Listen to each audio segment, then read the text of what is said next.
In this section, we'll be using this function as our model where the Q sub 0, or I would say Q naught, or the initial quantity, is proportional to its growth, and K is the constant of proportionality. You can actually derive this equation by doing some calculus. We're going to skip that for now, and we're just going to go straight to that model. And that model can be used to talk about the growth of bacteria, to half-life of plutonium, to money situations. Many different models use this function. So let's talk about how we can use that function. The first problem, we talk about bacteria that's growing. It's proportional to its size of growth. And in a laboratory, we have the number of cells in a culture doubles every 20 minutes. If the initial cell population is 100, then they want us to determine a function. So we're going to take this model, and really our job is to figure out that growth constant. So they're going to give us enough information to hopefully do that. Let's write down the information we do have. The initial amount is 100 cells, and we're going to say that at time 0. That's why it's initial. And then we have it doubles, so twice 100 is 200, and that's going to take 20 minutes. So from this information, we're going to solve for that growth constant K. So let's see. When Q of t is 200, the initial amount was 100, e to the k, and I'm going to put 20 in here because when t is 20, Q was 200. Now let's do the algebra to solve for this. So we're going to divide by 100. Okay, so now we have to solve for k. How do we do that? On an exponential function, we need to take the natural log of both sides because the natural log and the exponential function are inverse functions. So we have the natural log of 2, and if you remember, we can take this, move it down in front, then we have the natural log of e. And the natural log of e is always 1. So this natural log and e cancel each other out, if you will. So we have the natural log of 2 equals 20 times k. So our growth constant is the natural log of 2 divided by 20. Now you can punch that into a calculator, and it would be approximately 0.03466, I think. But it's asking us for, let's see, the function as time. So we have Q of t equals Q naught, that's the initial, equals e to the k, that's the natural log of 2 over 20 times t. So that's my function. Part B, using that function, how long will it take, so that's t, for a colony of 100 cells to increase to a population of 1 million. So we want 1 million equals 100, e to the natural log of 2 over 20 times t, and this time we're solving for t, for how long. So I'm going to divide by 100, then I'm going to take the natural log of both sides, and the natural log of e going to cancel each other out, so I have the natural log of 2 over 20 times t. So now I want to solve for t, so I'm going to multiply both sides by the reciprocal. So I have 20 times the natural log of 2 times the natural log of 10,000. Right? And then punching that into my calculator, and I'm going to be using a TI-84, but a lot of your calculators have some of the same keys.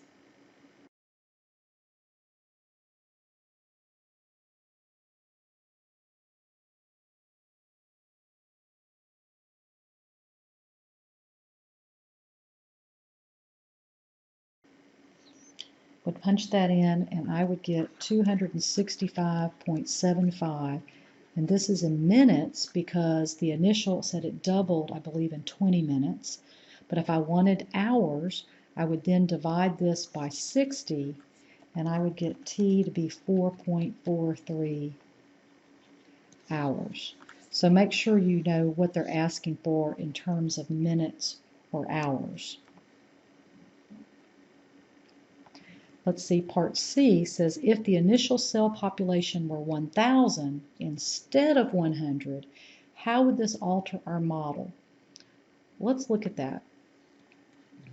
It says if the initial was 1,000, and that's t is 0, and it still doubled, so it would be 2,000 in 20 minutes. Would that change our model?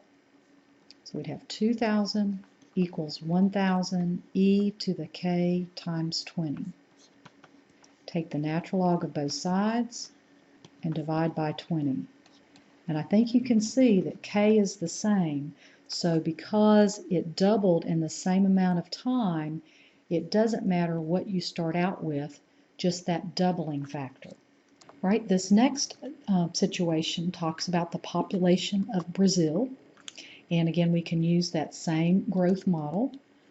Sometimes when talking about population, they'll replace Q, and I don't know why this book chose Q. They'll make it P's. It really doesn't matter. It's just some variable. All right, so let's see. The population at 1990 was 150 million. So that means our initial population was 150 million. And T of 0 is going to correspond to 1990. So that's our initial population. Assume that the population continues to grow at a rate of approximately 1.2% a year. That is our growth constant. That is K. We need to change that percent to a decimal, so we move the decimal to the left 2 places. All right, so we know K. Find the function in millions. Let's see, I think we have Q of T equals the initial population, E to the kt. That's the function that we're looking for. Now we're going to use that function to answer this question.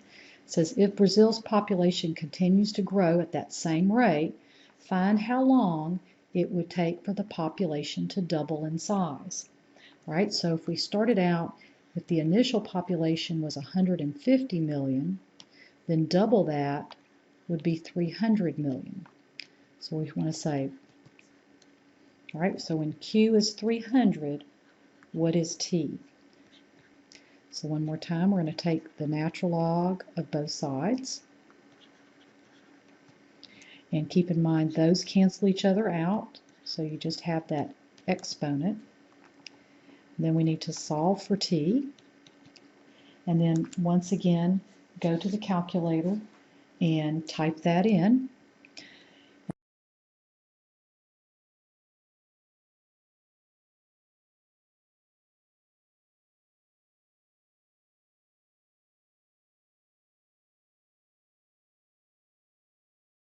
And so you would get T to be approximately 57.76 years.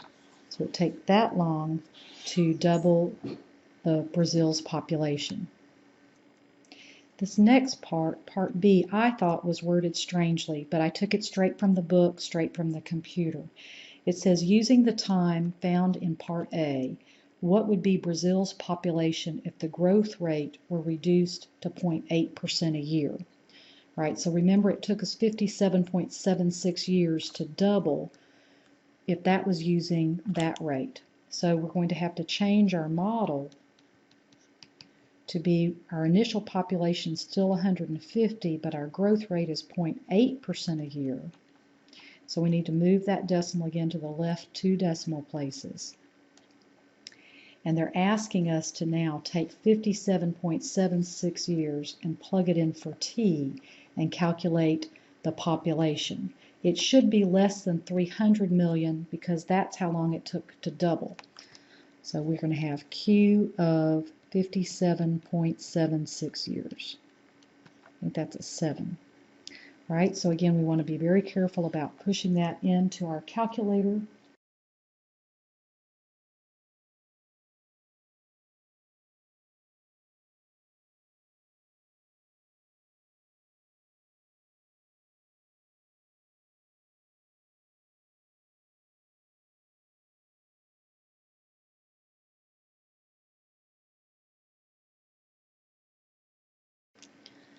and I get 238.11 million. Now that's a reasonable answer because if we had a higher growth rate, we would have been at 300 million, so we should have expected a smaller answer.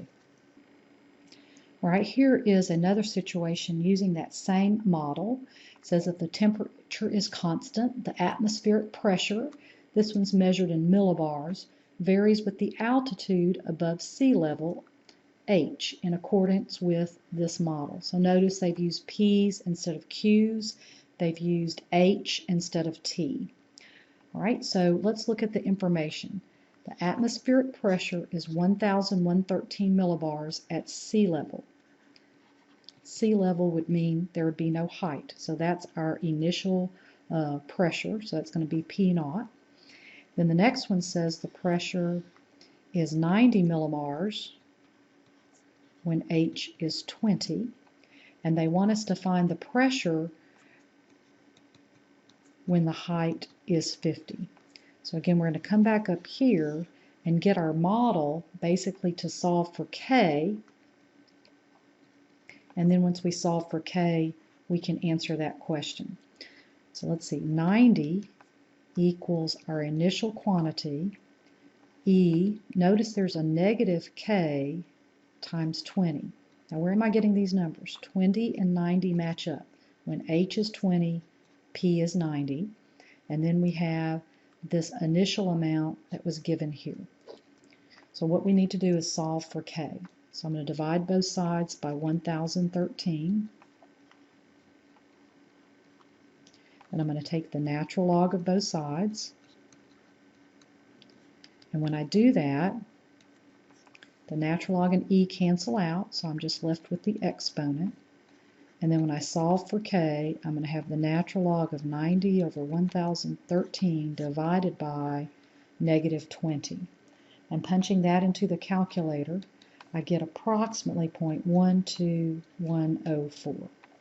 So my model should be P of H, and I need to put that negative back in there because it's part of the model, 0.12104H. So now, no matter what H is, I can find the atmospheric pressure. But they ask us for what that pressure when H is 50. So I'm going to plug in 50 for H. I'm going to reach for my calculator, type all that in, so you can tell the pressure goes down quite a bit as you go up in altitude. Now it asks us how fast is the atmospheric pressure changing with respect to altitude. Whenever you see that, how is it changing, that means you need to take the derivative. All right, so if we have, remember our model, we need to take the derivative of that. So we leave that constant alone. This gives us some practice on how to take the derivative of our exponential function. Remember, we leave it just like it is. But then we have to multiply by the derivative of that exponent, and h is our variable. So I need to have a negative 0.12104. And then, of course, you can multiply those two numbers together. Depends on how many decimal places you want to round to. Right, so that's my derivative in general, and they want to know how fast is it changing when the altitude is 20 kilometers, meaning they want to know when h is 20, and they want to round our decimal to 5 places. So I want to evaluate the derivative when h is 20. Again, you would need a scientific calculator, punching that in carefully, and I get negative 10.894, and this is going to be millibars per kilometer, which means it decreases, the pressure decreases as I go up in kilometers, which is certainly what we saw as we looked at the pressure at 0, at 20, and at 50 kilometers. Let's talk about the half-life of a radioactive substance. And what does that mean, half-life? In general, let's say we started out with 100 grams of plutonium, it would take this many years to get down to 50 grams. so it lingers a long time. So in this example, it says 10 grams of plutonium is released. How much of it will still be present after 55,000 years? Well, the amount, and I'm going to use P for plutonium, so I'm going to use this model. And again, you could go back to Q if you would like to. So our initial amount is 10 grams, and we're going to always let that time be 0. And then this is the sentence that's kind of lurking, half-life. Well, that means 5 grams would be present in 24,360 years. So we use this information in order to find K. So again, we've got this matching up with that number. When T is those many years, that's the amount that we have. So we divide by 10, take the natural log of both sides, and then divide by that number. And that would be our value of K.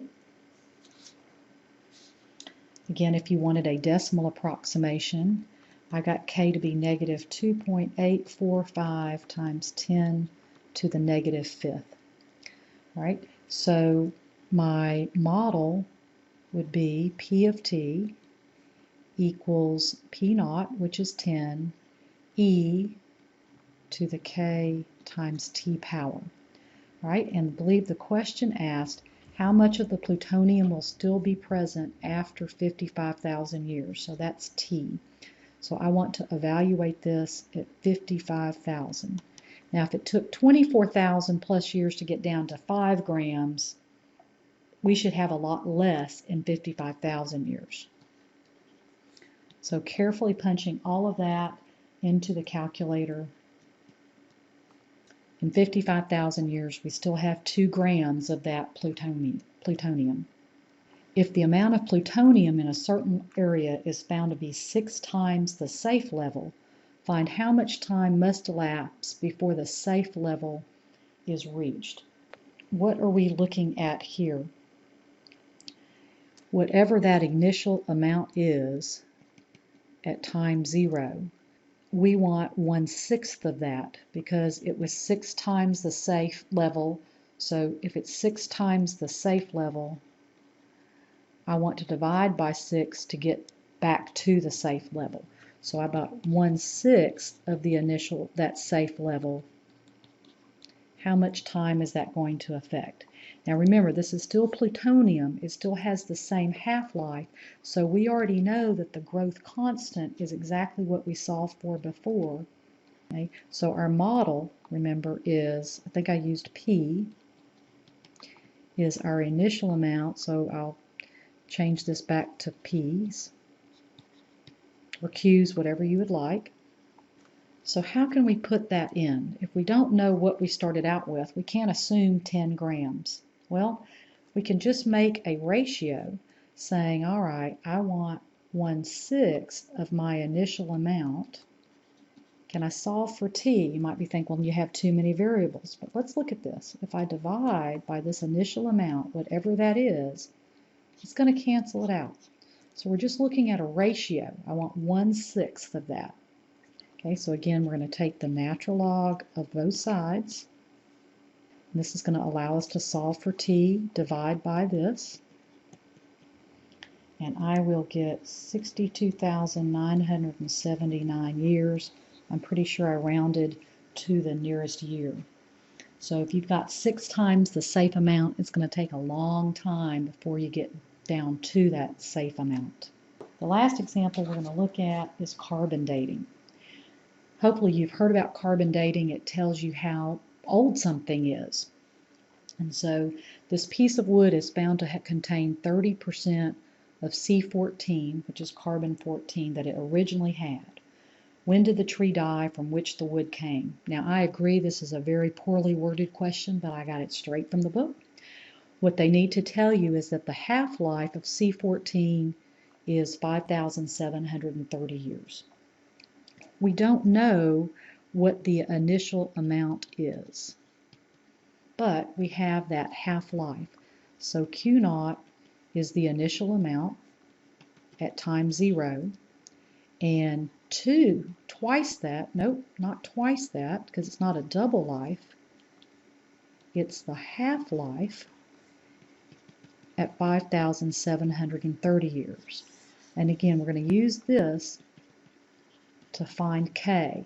And just like in the last example, we don't know what that initial amount is, but we saw the algebra that that's going to cancel each other out. So we want half the initial amount in 5,730 years. So we just get that ratio dividing by 5,730, and I get K to be negative 1.2097 times 10 to the negative 4th power. So my model is that for carbon-14. Okay, so now we know what K is. It says a piece of wood is found to contain 30%. Well, 30% of what it initially had would be 0.30, 30% 0.30 times that initial amount. So we're going to say 0.30 of the initial amount equals the initial amount. So I'm going to use my model here, and I want to solve for t. So again, dividing both sides, that's going to cancel. Taking the natural log of both sides.